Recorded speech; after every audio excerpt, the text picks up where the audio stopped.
If you want to master the rack to overhead movement from here to here, you want to understand the difference between press, push press, and jerk. All three of these lifts take the kettlebell from rack into overhead, but they do it differently in three ways. First is different speed, second is different muscles used, and third is different kettlebell trajectory. And we're going to address all three in this video. First is the press, often called military press or strict press. The strict comes from your legs being locked out and you're pressing strictly with the shoulder and the tricep. So the strict press or press, you move the kettlebell up and down slowly, otherwise it's called a grind in kettlebell training, as opposed to ballistic training, which is fast. Grinds are slow. So here you're moving the kettlebell slowly up and slowly down. The kettlebell trajectory is also slightly different because the press depends on the mechanics of your shoulder. And with the shoulder, the best mechanics is to bring the kettlebell slightly out and then press it in a bit of an arc. Lots of people compare it to a letter J. So out and up, like this. This works with the mechanics of the shoulder. So the muscles used are shoulder and tricep primarily. Those are your main movers. The speed of the movement is slow. So slowly up, slowly down. And the trajectory of the kettlebell is in a slight arc, in the letter J. Out and up, down and in. Next is the push press. So in the push press, we're not only using the shoulder and the tricep, but we're helping with that first drive with the legs. So in the push press, you drive with the legs, and then the shoulder and tricep finish off the press. Again, you drive with the legs, that one dip, one straightening of the knees, boom, and then you lock out using your shoulder and your tricep. So the movement is fast on the way up, and it uses your quads primarily, your shoulders and your triceps at the top. So quads, shoulders, triceps. Now, the push press has an interesting lowering phase. You can either lower it down with control, like in the press, if you want to, for example, strengthen your shoulder. So you would drive a heavier kettlebell up, if it's something you cannot press, but you can lower it eccentrically down.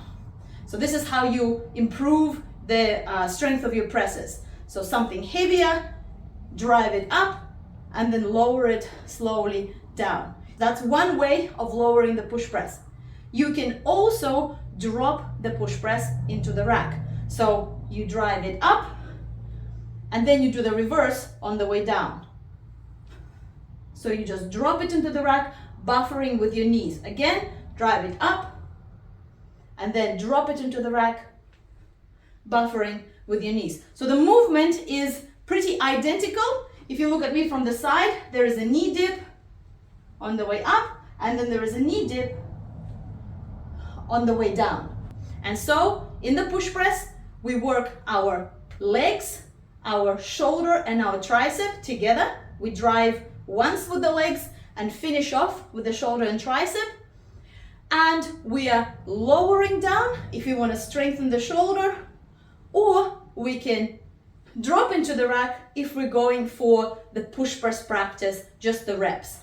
The trajectory of the kettlebell in the push press is a mixture. So on the way up, you're trying to make the trajectory as vertical as possible.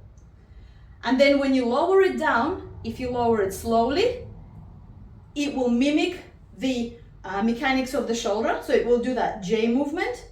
And if you're dropping it into the rack, it will just go down in a straight line. So to summarize push press, we use legs for a single dip, shoulder and tricep to finish off the lift.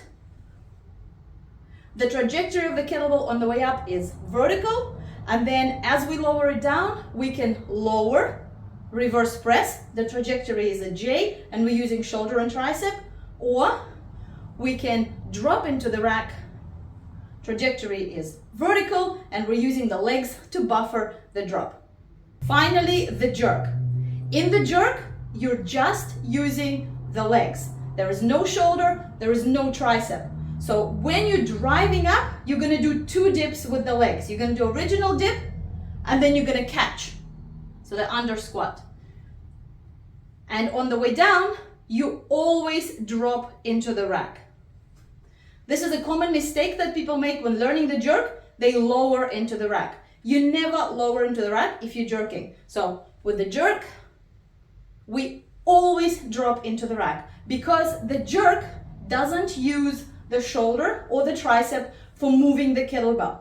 It just uses them for stabilizing the kettlebell in an overhead lockout. The movement is done entirely through the legs. Now, since the movement is entirely done by the legs and we do not need to consider shoulder mechanics, the kettlebell trajectory is always vertical during the jerk. So you're driving it up vertically and you're dropping it down vertically as well. The kettlebell never travels in a J during the jerk. And if it does, then you're doing it incorrectly and you're using the shoulder where you shouldn't be. So again, jerk vertically on the way up with a double bend in the knees, and then bend in the knees to drop the kettlebell into the rack. From the side, going up, dip, drive, catch, stand, and then dropping into the rack in a vertical trajectory. So to summarize the jerk, we use just the legs, not the shoulders and triceps. They don't do the driving, just the legs. The kettlebell trajectory is vertical and the speed of the lift is fast, both on the way up and on the way down. So we drive it up fast and we drop it down fast. As far as kettlebell size, you will be using the lightest kettlebell for the presses and the heaviest for the jerks.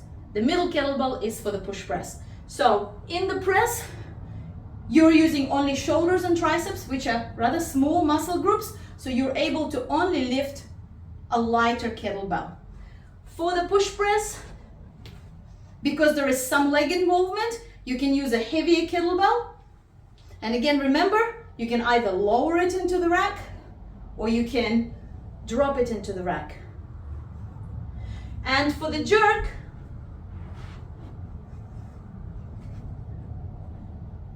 it's the heaviest kettlebell because you're using only the legs.